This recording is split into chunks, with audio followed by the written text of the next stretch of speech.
Okay.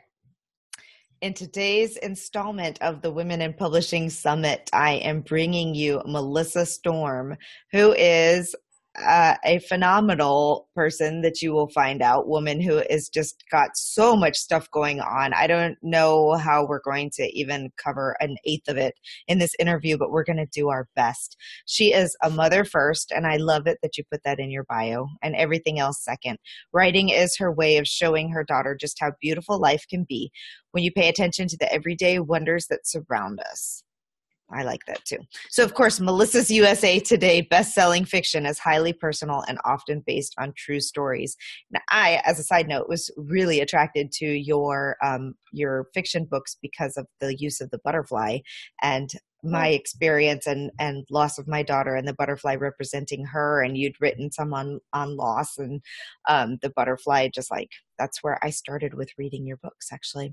So anyway, I digress there. Melissa loves books so much, she married fellow author Falcon Storm. Between the two of them, there are always plenty of imaginative, awe-inspiring stories to share. They have a great partnership, and as you're going to hear all about, several really cool writing businesses going on that they do together. Okay, let's see what else. She also ran I can't talk here. Melissa and Falcon also run a number of book-related businesses together, including Litring, Novel Publicity, Your Author Engine, The Author Site, and The Illiterates. When she's not reading, writing, or child rearing, Melissa spends time relaxing at home in the company of her dogs. And a rescue cat. She never misses an episode of The Bachelor because priorities. I love it. I love it. So this is really exciting for me because I have known Melissa from a distance for a very long time. I want to say almost 5 years. When I first started interacting with her was through her company, Novel Publicity. Have you guys been around 5 years ago? 5 years? Can it have been that long? Early 2011 was when we started. Yeah, and I think I jumped on board right at the very beginning. I was just starting my blog at the time. I've always loved reading. I wanted to do some different ways to get to attract readers or whatnot, and I wanted to do book reviews. So I don't know how I found Novel Publicity, but I started as I started being a reviewer for them, and it was just a phenomenal experience. They would send me the book, sometimes in hard copy with little notes from the authors and little swag from some of the authors, sometimes just in ebook, but I would read them. They provided all the information that I needed to do a really successful review on my blog, sometimes just as easy as copying and paste and then just adding a paragraph of my thoughts about the book, which was fantastic when I started getting busier, but still wanted to be doing these things. And then there are contests and everything to really get readers and reviewers involved and pumped up about it. So it's really cool, both from an author perspective and a reader perspective. By the way, if you haven't figured it out, we're going to be talking about marketing your book in this segment. It's just a great way for authors and readers and and bloggers to come together. So now I'm going to let you talk for a minute. How did Novel Publicity come about? Was that your first company? And I mean, just congratulations for coming up with such a cool concept. Oh, thank you. Yeah, I love that Blog Tours brought you to us, and it's really cool to see how successful you are now, because I do remember when you were just another blog tour host. Yep. There's nothing wrong with that. We don't do blog tours anymore because really with marketing, my motto is you have to be best or first. If you do it best, first. So we did both with blog tours, but blog tours are really not a popular marketing technique or a super effective one anymore. Yeah, the scene has changed for sure. So we've stopped offering it, although I'm working on a reviewer program with my forthcoming Litring 2.0, as I call it. I have a big e-commerce social platform coming, and that will encourage reviews. So that will be out within a month. Awesome. But I started because I wrote my first novel, which is published as A Colorful Life now, back in 2010. And I started querying agents because this was before the indie movement had really taken root. Mm-hmm. And I cried and part of me died, and it was terrible. I wasn't a very good writer yet, even though I had finished a novel and had a huge vocabulary. There was still a lot to learn. So I got really discouraged, and I've always been a ballsy person. So I said, enough of this. I'm not going to chase after agents anymore. They're going to chase after me. Love And it. that's like a pretty arrogant thing to say, but it worked. I started a blog and got on Twitter in late 2010. And within a week, like, I had all these people retweeting me and sharing my stuff and asking me questions and dubbing me a book marketing expert within a week. And I didn't even have a book out. And I did have a book review column for the local paper, but that was it. So I was like, wow, I have some aptitude here and I really enjoy it. My blog took off right away. So I was like, okay, let's monetize this. At the time I was working as a research director, I think.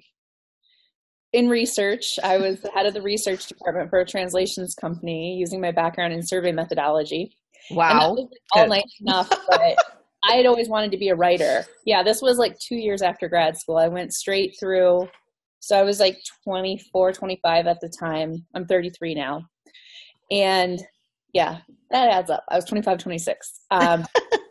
So I was like, well, let's monetize this, because I found a love of business I didn't know I had. I had always wanted to write. So I was going to write an ebook guide, and then for whatever reason, I changed my mind and started a business. So I had the idea on February 1st, 2011, and I worked my butt off while still having a full-time day job. Which I was lucky to telecommute to. So as long as I was productive with my work, I had most of my day free. Nice. That's a great setup. Yeah, March 1st is when we launched Novel Publicity. And in the first month, it earned $10,000. So I was like, I have discovered something. We were among the first to do book trailers and blog tours. And I just had so many ideas. Twitter was huge for us, and Twitter interviews and things. And it just took off like a shot. So that summer I was able to quit my full-time day job, and I've been self-employed ever since, except for a very brief stint following my near-death experience where I needed to once again have a day job for a year and a half to help pay down my medical debt. Oh my gosh. But now I'm back again. Let me ask you a question, if we can pause right here in your story. Do you think, I feel like about 2010 was the sweet spot for people who were trying to grow blogs and trying to grow Twitter accounts and trying to grow, like that era, 2010, 11. Do you think it's still possible for somebody to grow that level of success and to grow as quickly as you did? And I'm particularly talking about like authors that are trying to grow their Twitter following and to grow their blog following and things like that. It feels like it's harder to me now. Is that real? The methods definitely change, and what's popular changes. It was easy for me to grow because I already had a book review column, and I was writing advice for authors. That's always easy, kind of, because everybody's looking for the answers. That's right. It's totally different in growing your readership. What works there is totally different, but I'm almost never on Twitter. I have almost given it up for like the past 4 years, even though it was huge in the growth of my business, and how I got my first literary agent was Twitter. Now I don't go there. I don't like it. I do blog, but I blog more like once a month versus every day, maybe once a month, maybe not even that. And I focus more on evergreen content that I create once and can use again and again for multiple reasons. So it's more intentional. It's more maybe developed a little bit more slowly, but I get a lot more life out of it. Yeah, that's a great piece of advice. Okay. And content marketing is something that we're always telling authors, or content strategies, that a great way to build the people coming to you and finding you in different ways. If you've got that good stuff out on your website that they can come to, and then they discover your book while they're there because of the other great stuff out there. Okay. Sorry. Continue on then. No, I mean, that's critical. Knowing your reader, your ideal reader, and exactly what your brand is, that's like the most important step. I mentioned that I almost died in 2013 from my pregnancy. It was high risk. There were a lot of complications. I was out of work for over a year. I had huge medical debt because I missed the Affordable Care Act by like 3 months. So my pregnancy was very expensive.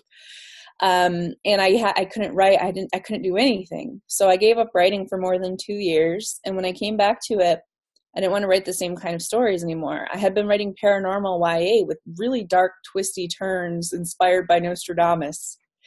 And now I had a beautiful little girl who was my miracle. And, you know, I had looked death in the eye and I said, this isn't me. Like, my priorities are different. I want to show my daughter just how beautiful life can be, as my bio says. So I went through an exercise I created for myself that I actually published as a workbook called Discover Your Brand. The exact process I went through to figure out what I actually did want to write and who I wanted to be and what legacy I wanted to leave my daughter. So then I started writing as me, as the real me, Melissa Storm, instead of as my previous pen name. And I started writing sweet romance and stories about angels. And from there, it became Christian romance. And I just love offering stories of hope and finding light in darkness. And I love that with Christian fiction, you can deal with really dark issues and the hard stuff because there's always hope because there's always God. So there's a lot of depth to it that I really enjoy. And I enjoy the cute, sweet romance moments, but I love that it's grounded in life can be hard. Yeah, I love that too. And I think that especially right now, so many people are looking for that message. So I've noticed, for whatever reason, since last January, around the 20th, Christian fiction has really had a boom. I wonder what could have happened around last January. I don't know what happened, but people started to lose hope and they needed to see that there is goodness out there. And that's really great. Important to me too, because, you know, I'm not a zealous, dogmatic person who believes in persecution and judgment and fire and brimstone, even though I write Christian romance. You know, I believe in God and I have values, but I want to show that God is love, end of story. So I want people who might not think they would like a Christian book, maybe they'll like mine. So it's not preachy, but it's wholesome and it's showing that faith and hope. And that's what's important to me, because I felt like if I didn't add my voice to the mix, everybody pays attention to the controversy, like Joel Osteen and things and I wanted Christians to have a good name too. So that's kind of what swung me totally over that way with my books. That's great. And we will make sure that we include the link to your author page so that people can check out your books. I've enjoyed reading. I've read probably 4 of them. Oh my goodness. It's been a while since I've read them, so please don't ask me to recap this. Don't ask me. Embarrassing if you put me on the spot like that, but I did. I really enjoyed them, and they were quick reads, which is super. The few that I read. So, okay, so let's talk about marketing then. And this is fantastic because you know how to do it from multiple genres. And I mean, and the experience that you guys must have gained through novel publicity, because I know off the top of my head, the 2 that were that I loved the most that I did through you guys were, oh my gosh, I can't believe The Midwife's Revolt, which was a historical fiction. Jodi Daynard, yeah. Love that book. And then the other one, I am really angry at myself that I cannot think of the name. It was a huge epic. Oh gosh, what was it? It was an otherworld epic book. Really, Ephraim's Hand. Yes, Ephraim's Hand. Melissa. Yes, Melissa Farrell. Yes. Yeah. And Melissa McPhail. There we go. Yes. So 2 totally different types of books. You were very successful in promoting those. Now that so let's talk about basically what are you doing for authors through novel publicity now that you're not doing the blog tours, and what's Lit Ring? How did that come about? And then I didn't even know you had the author site and the author engine. So let's talk about these and what you offer. You do. Okay. So I had one business, Novel Publicity LLC for Limited Liability Corporation. And this year I hired a financial planner who helped us with our estate and our trust and our wills and all the great stuff you get to think about when you have kids. My daughter's 4. and helped me set up retirement and insurance and all that good stuff. And he's like, yeah, you don't have one company, you have 6, and you need to incorporate. So my businesses were untangled. Parts of them were shut down or sold off. Other parts were further developed, and I ended up with 6. So Wow. Novel Publicity is the original, the throwback. It's consulting, editing, formatting, marketing, and it recently went through a big rebrand. Previously, it had my son, Conyer Ducky, who died about a year and a half ago. Oh my goodness. I miss him a lot, and it was painful to always see his picture. So now they're paper airplanes, and it looks totally different. Redid the full service menu, but it really focuses on working one-on-one with a marketer, editor, designer. I have a great team of different people who provide the services. We still do review calls, but not blog tours. So instead of a $1,000 blog tour, $75 review call, maybe you'll get the same number of reviews, maybe you won't. But we had to evolve with the times. Yeah. The one service I offer through Novel Publicity personally is an ads evaluation and consultation, which is a program where I work with an author for a week on assessing their ads, Facebook, BookBub, AMS, anything they want, talking about their audiences, their pixels, what they're doing right, what they're doing wrong, how they can edit their copy, call to action, and work with them to get their ads working. So that's a big thing for me. I do a lot of advertising. And I have a lot of experience because of my other business, LitRing. I do so many different ads for specific genres that I've really learned the ins and outs, the words you use for this genre, the person you target, the type of image you use. So I'm able to bring that in and help authors on a more granular personal level. So that's what Novel Publicity has become. Would you like me to keep going through the 6? Well, definitely LitRing. I definitely want to hit on LitRing, and then if there's other stuff that you want to hit on the author site and the author engine. But yeah, LitRing, because I think it's a great marketing tool, and what I really like about it is the price point, because it's reasonable and it still gets you in front of a lot of people. So let's talk about that one for sure. Sure. I'll actually go back to the author site first so that we can just get them in chronological order. And we'll have That's fine. So I started Novel Publicity in 2011.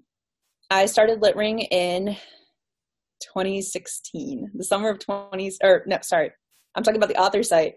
So the author site is about a year and a half old. And I developed web design skills when I first opened my business, Novel Publicity. I needed to learn how to do websites. So I taught myself, and I would do it as one-offs for clients. But I started to get really good at websites and have a lot of fun focusing on the branding component, which colors, fonts, images to use, how to set it up, how to mobile optimize it, how to include marketing integration, and just make the perfect author site.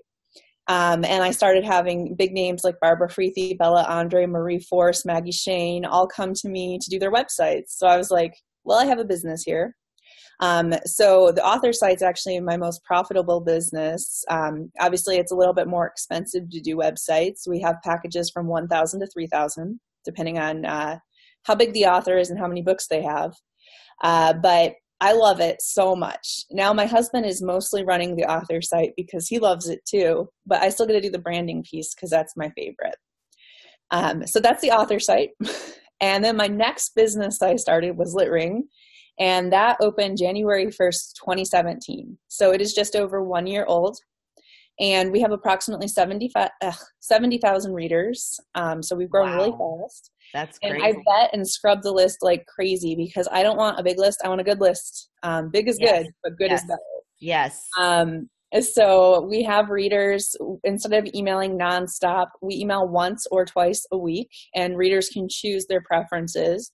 But each week we have a big featured giveaway. That's a group promotion. It's almost always 25 to enter, and you're part of the big giveaway. You get professionally made graphics by my book cover designer, who I went to high school with. She's also our graphic designer, Mallory Roth. Sometimes you get actual share statuses you can use. You get to be part of a big prize, like an iPad or $500 that you might not have been able to offer on your own. And I love to share data because I'm a huge data nut. So Like I'll ask readers, look at all these romantic suspense books in this promotion. Which would you most like to read? Why? And I share that with the authors. So we do all kinds of things like that. We have some popular ones that keep coming back because authors and readers both love them, where we promote series, permafreeze, Kindle Unlimited. I'm really working on moving us toward audio because that's been a huge request. There's no real audiobook marketing provider, so I've been segmenting our newsletter to figure out which of our readers like audiobooks, and working there. We do book launches. And we've launched for Bella Andre. We've launched for me. We've launched for Catherine Levesque twice, and both times she made the USA Today list. Nice. They were her only solo time, so she's just like, we have the magic. We're doing this again. Yeah, apparently. And we're booked through July on the book launch service. I actually had to say, I can't book anymore beyond this point because I want to reassess, reevaluate, and possibly reprice this service. We have a book club. We have a VIP reader group with almost 9,000 members, super active on Facebook. We help authors grow their list by each week we feature 3 books. Here's the cover, here's the blurb, here's the link to sign up for the newsletter if you want it. So it's not sign up and get 500 free romances and you'll be on all the lists. It's very small and intentional because we want readers to pick your book and know what they're getting and actually be interested when they're added to your list. So it's really important for us to create high quality connections and subs. We do that. We do premium list builders. We do quiz list builders, which means that we kind of have like a little, we call it a quiz, but it's like, do you like this or this, this or this? Click the picture, and then you get a custom grouping of books. It's never more than 10 because we want to keep it reasonable for newsletter subscribers and keep the value high. We do newsletter builders specifically for readers outside of Kindle. It still ends up getting a lot of Kindle readers too, but we do a lot of that, a lot of ads.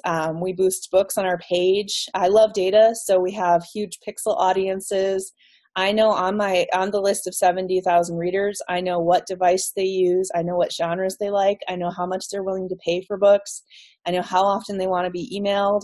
I know if they read print books and how much. I have all kinds of data. So this is amazing. I'm feeling very I don't know what the word is. I'm sitting here thinking, the question that is going through my mind is, how on earth do you and your husband do all of this? Mostly me. How do you do it all? And you have a child, and I mean a 4-year-old nonetheless. So it's like, how is this all happening? She's at preschool. So a big part of it is I have a full-time assistant, Angie. She's awesome. I hired her about a year ago and made her full-time in March.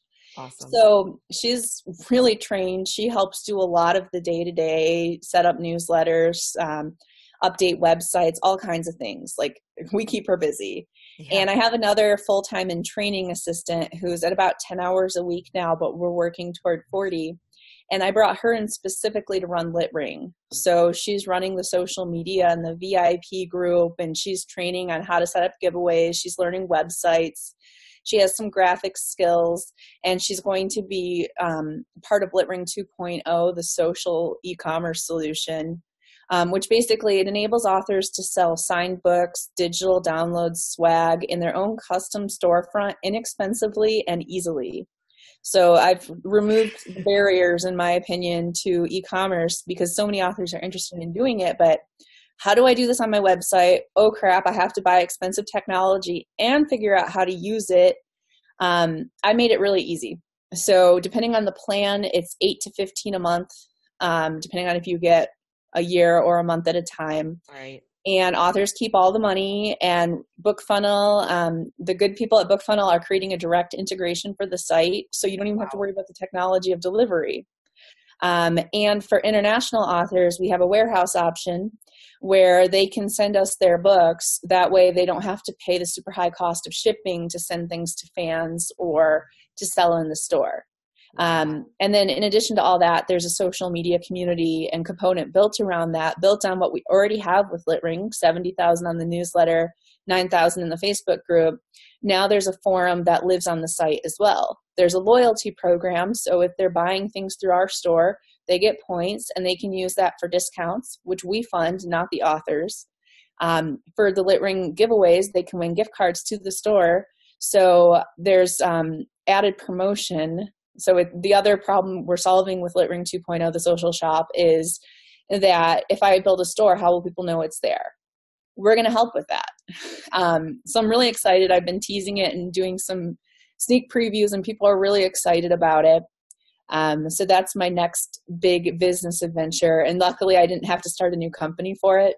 Yeah.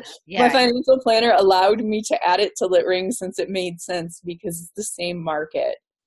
So that's business number 3.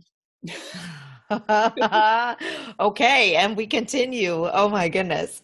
Well, actually, I rather than continuing on that, I think people are very clear at the fact that you have a lot going on to support authors, and that you know what you're doing. And holy cow, I don't know how you do it all. I'm blown away by not only by your ability to think about the future and what people need and how to tap into that and how to build what is, because to me, marketing is the hardest part. Like almost anybody can sit down and write a book, and it doesn't even matter if you're a bad writer, because you'll hire a good editor that will help you be a good writer, right? Like you can hone those skills, you can train yourself, you can improve those things. But marketing for me feels like such a beast, because it's a completely different element. And all these things that you just talked about, like knowing your target audience, knowing the data behind it, and doing the right things to make sure that you're showing up in the right places, knowing the right graphics to use.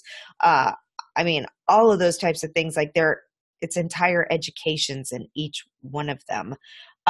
So short of just saying how a person can market their book, is come to Melissa and Falcon, and have them, help you market your book. Do you have some tips that can help people with like just getting started and with their first book and how they market? Absolutely. I have lots of those. That was a great segue for me and my 4th business, which is author education. There we go. Perfect. I didn't even know that was going to happen. Yeah. So the 4th business I started last July 2017, and this was at the point where my financial planner said, stop starting businesses. You need to take days off sometimes. But it's your author engine, and I teach several different classes. I do live videos, and then there are notes and transcripts for people who prefer to look at those rather than the videos. In the videos, I'm itty bitty in the corner. There's the camera. Itty bitty in the corner. And you have my screen flow as I'm working. Sometimes bad things happen, like Facebook shuts off ads, or a book falls off Amazon, and my readers see in live time how to fix it. It's just like what we're doing now. It's right in my office, just me talking casually, usually in pajamas. Which I have underneath the fancy scarf.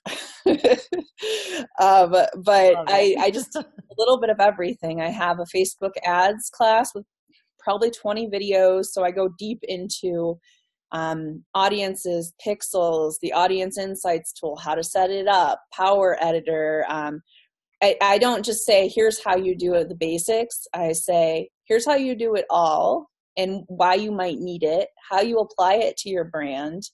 And I don't have any secrets. I just understand it really well, and I teach others. I really believe in the integrated marketing approach, and I always put that forth. There's no secret sauce or magic bullet. It's really understanding it all. And you don't have to be an expert in it all. But if anybody tells you this one thing will change your life and your books, they suck. Don't listen to them. It's not true. There is no magic cure. You have to be competent. This is your business. You're an entrepreneur too. Right.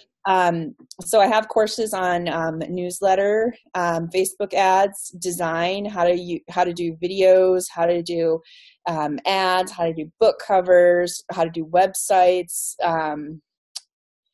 branding, productivity. I teach those, but my specialty is book launches. Those are the courses people love, because it really shows the integrated, holistic approach and how the different pieces come together. So every 2 months I have a new course, and it's a different style of launch. I create new launches each time. So a lot of people take all of them. So the first one I did was launch to list. And I said, I'm going to make the USA Today bestsellers list now. Come along. I'll show you exactly what I do. I'll share the numbers. I'll tell you how much I spent and what worked and what didn't. And I'll make a plan for you. And I created this task list day by day. And I made the USA Today bestsellers list. So I did that on a solo release, a single book. So that was awesome. And then the next class I did, I spent a lot of money, time to launch for profit. So then I did a launch spending no money, and really heavily a newsletter automation strategy and how to get the most out of your existing audience. Right now I'm doing rapid series release. And I also have an audiobook release course coming up too. So I do one every 2 months. So you are truly a unicorn, though. I have to say that. I think there are very few people. I think you might be the second person that I have come across that truly understands the full integration of all of these different elements. And then throw in the fact that you can also manage like Facebook ads and website design. And I mean, I'm super jealous of your brain because you are clearly one of those people that has full functionality of both sides and together. Whereas I'm like I'm starting to come to realize my limitations on where I am the creative. I don't want to know stats. So it's good. Only before 5 p.m. for me. Then it all goes to hell. Oh, that's so funny. Like Cinderella. Yeah. Well, this is fantastic. So, will you share some of those tips with us then on what you did to make the bestseller list? Because that's a question. You know what? I don't want to answer that one anymore because you know what? I feel like the lists are important, but you make the list because you sold a whole lot of books. So I want to know like how you sell a whole lot of books and what are the best things that a new author can implement to make sure that when they launch their first book, they sell a lot of books. Well, a lot of times it doesn't happen with the first book, but the first book is don't break our hearts. Let's pretend we're all bestsellers on the first one. It's a lot of it like use each book as a tool, a learning experience. So I started writing my books as Melissa Storm, Diving for Pearls, which I'm pretty sure you mentioned reading about the mother and daughter and the butterfly and the angels. Yes, that was the first one I read. It was really important to me. I had to retire that series. So let me explain why. Take chances, but take measured risks. I believe in big risks, big rewards. Like if you want to write something, try it. But too many authors think that they're amazing and doing something no one else has ever done before by writing a paranormal erotic thriller with high school characters. Like that's too many genres together. You're confusing your readers. You think it will appeal to everybody, but it appeals to nobody or very few people. So sticking to a single genre or two very closely related genres is so important. Like for me, I write Christian romance and sweet romance. My sweet romance does not sell anywhere near as well as my Christian romance. And you would think they're the same, but they're not. So I've had to find each audience separately. So that's kind of a pain in the butt. So I focus on Christian romance. And I learned that by talking to my readers. That's the most important thing. It's really as simple as asking your readers what they want and giving it to them. Too many authors focus so hard on the artistic side that they forget the business side and that ultimately you have a product and customers. I love what I write. I love my readers. I have a great time. And I think I'm more fulfilled because I talk to my readers and because I've let them help develop my career than if I was plodding along, still writing angel fantasies and detective mysteries and paranormal YA and Christian romance. It was too much. We all get that shiny new syndrome and want to write all the things and prove we can do it. But really honing in on a specific genre and brand and a specific type of experience you want to deliver to your readers makes all the difference. So I agree. I generally know when a series is going to hit when I'm writing it, or for sure, when I launch book 2. If you're still on book 8 and your series isn't selling, that's not your series. Like, that's not your breakout series. Right. And that's a hard thing. Like, you have to make those difficult choices. I discontinued a series that meant a lot to me, because it just wasn't working. And I still love the stories I write just as much, but like, money is nice. Yes. Fans are nice. And if I can be happy either way. So when I developed my first series that sold really well, the first Street Church Romances, it has its own Kindle World. It has an Amazon publishing deal for the series. It was my first one to really start selling. I talked to my readers. I did a survey because that's my background. I love surveying my readers and really taking to heart what they tell me. And then I said, okay, I need my 5 biggest fans to have a phone call with me.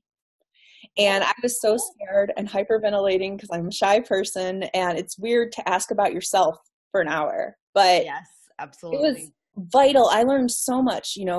How did you find my books? What made you decide to read them? Which is your favorite and why? Here's an idea I have for a new series. What do you think? What would you like to see? What makes my books different? Who else do you read? I had those calls, one a day for a week, and I mean, that was the start of developing my best-selling series. I already had the ideas, and I shared them with the readers and got their reactions, and I knew I was on the right step. I made some changes, and it just worked. Then for my series that's been even bigger than the first Street Church Romances, the Sled Dog series, which is where I made USA Today. And I almost don't even have to try to sell this series because people like it so much.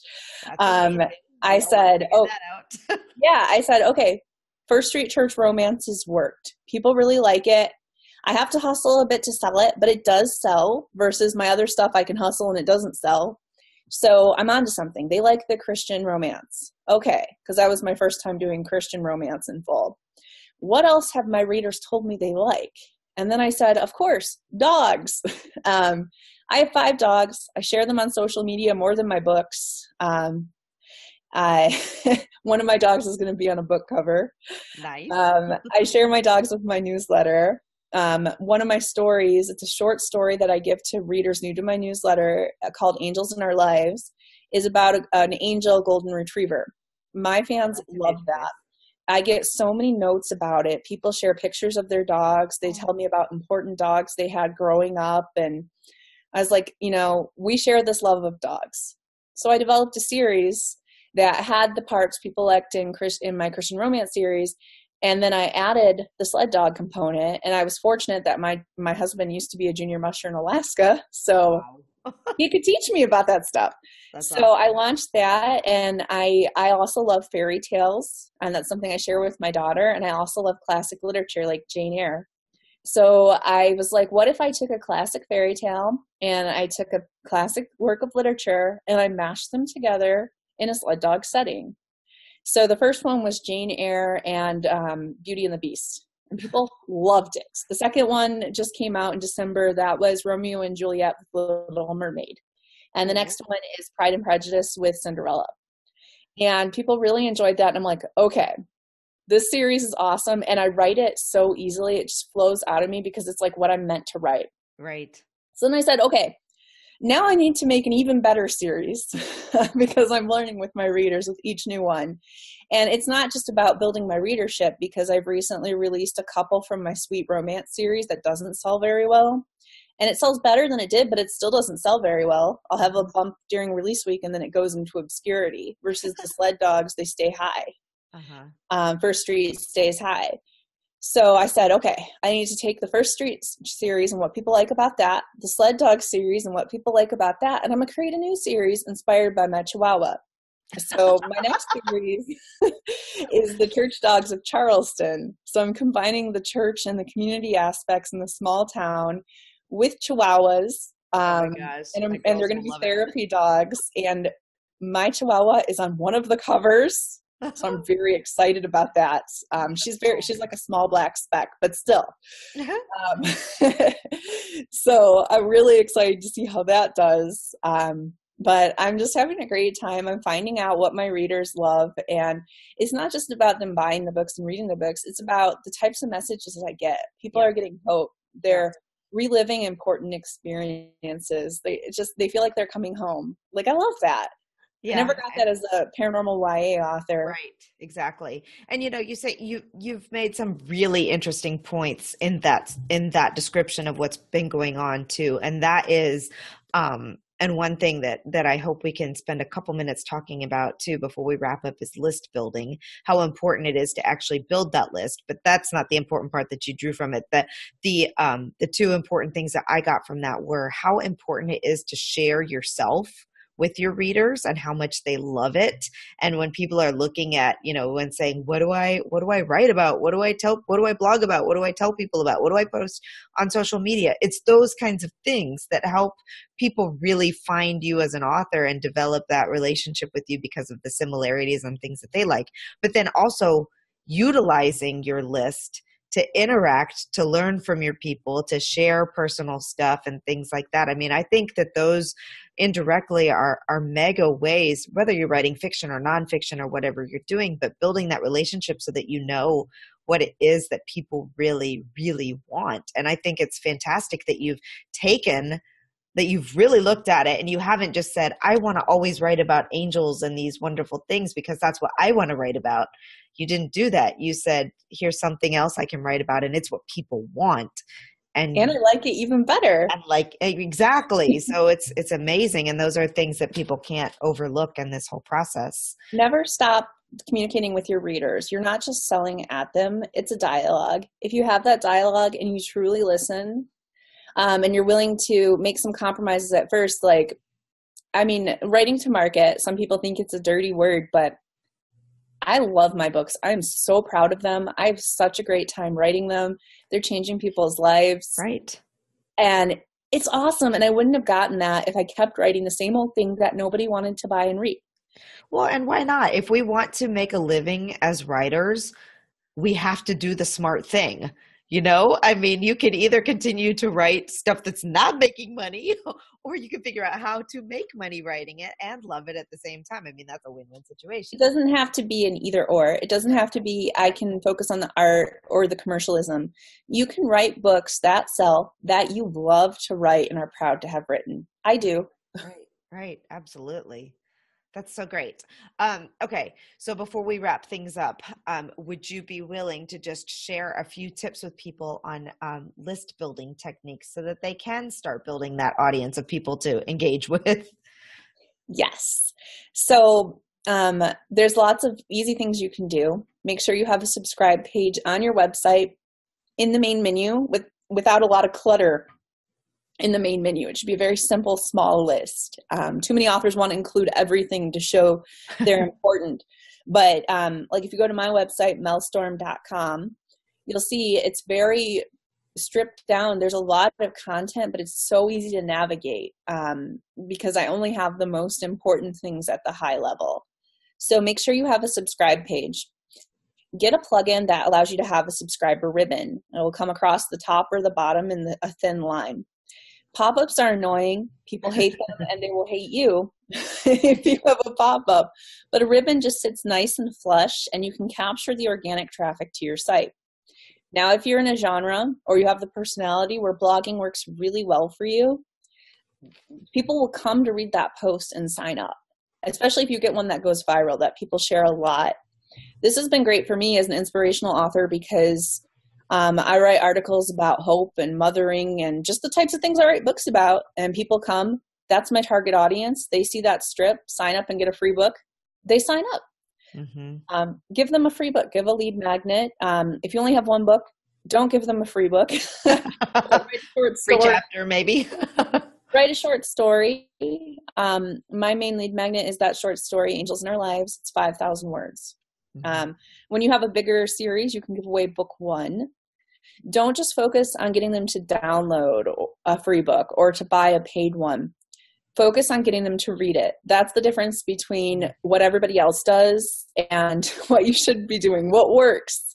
So for me, when I'm talking to my list, I'm having a conversation with them on a human level because I do show that vulnerability and I show I'm a lot like them. They love hearing about my misadventures at the dentist, so they'll be very pleased this week. I'm So like, I had to take Xanax. this is an ongoing issue with the dentist, I take it? Oh yeah. I'm like, I had to take a Xanax and I almost died at the dentist, but I lived, and people really relate to that. They like hearing about that. My dog did this. My 4-year-old knocked over the Christmas tree again. Like, I'm not complaining.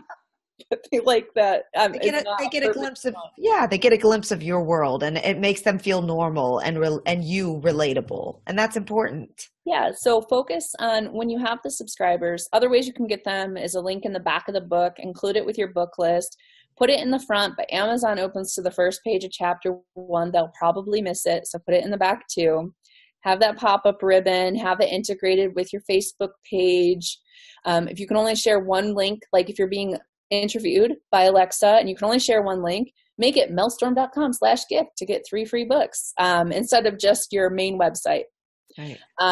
Tell them where to go, give them a call to action, give them an assignment. Don't just say, learn more. That's boring. Nobody wants to learn more. Right. Say 3 free books. And when they don't want to join my email list either. Yeah.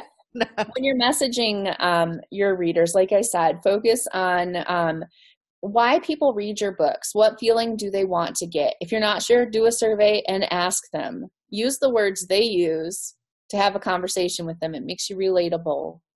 But tell about your real life. Tell about the things, like, people are looking for hope and to be less lonely with my books. I give them that in my newsletter. And that works because that's the type of person I am anyway. But instead of saying, I have a new book out, here's the link to buy it, I talk about, here's my inspiration, here's why it's important to me, here's how you might relate to it, in like a fluid narrative that's like a letter to a friend. Right. And then I'll include, like, read the first chapter. Because my goal isn't to get them to buy. My goal is always to get them to read. Because if they buy it and it gets buried in their digital library, who cares? You don't really have a customer. You have a customer when they read it and decide to read the next one. Right. So that's been my really big focus and strategy. And that's why series are so effective, because you don't have to climb that mountain more than once. Mm-hmm. Or you don't have to climb that mountain each time at least, or you're probably up the mountain the next time. Right. Exactly. So I would say with your marketing, open dialogue with your readers, keep it open, truly listen to what they're saying. If by book 2 in your series, you're not happy with where you're at, that's not your breakout series. Try something else. It doesn't mean necessarily give up on it, but be willing to let things go that aren't working, or you're going to be too busy to find what does work, and you're going to make yourself frustrated. Be relatable. Focus on what your readers want to feel, and give them that feeling again and again, and get them to read your books, not just buy them. That's what I have. That was amazing. Thank you. If that's what you give for free, I can't even imagine what you have going on in your courses. So thank you. That's fantastic. Thank you so much for everything that you've shared with us today. I'm really sorry about the losses and the challenges that you've gone through in your life. And it's amazing to me. I feel like we're of the same spirit or something, because it's amazing to me when you can take a loss that is that significant and turn it into something beautiful and still help other people and provide hope and encouragement. That's just, you're wonderful. And thank you for all that you do for helping people on that level, and for helping authors as we try to get our messages into the world and our stories out there. I'm living my best life, and I encourage each of you to live yours too. If you're not happy with where you are, go somewhere else. I mean that in the best possible way. Don't give up. Just try it a different way. Don't lose heart. You could end up with something so much better than what you had before. I did. I love it. I love it. Thank you so much. Thank you so much for all of this. And we will include the links, but give a shout out to your website just one more time to make sure that it's fresh on their minds. melstorm.com/gift for 3 free books. Awesome. Thank you.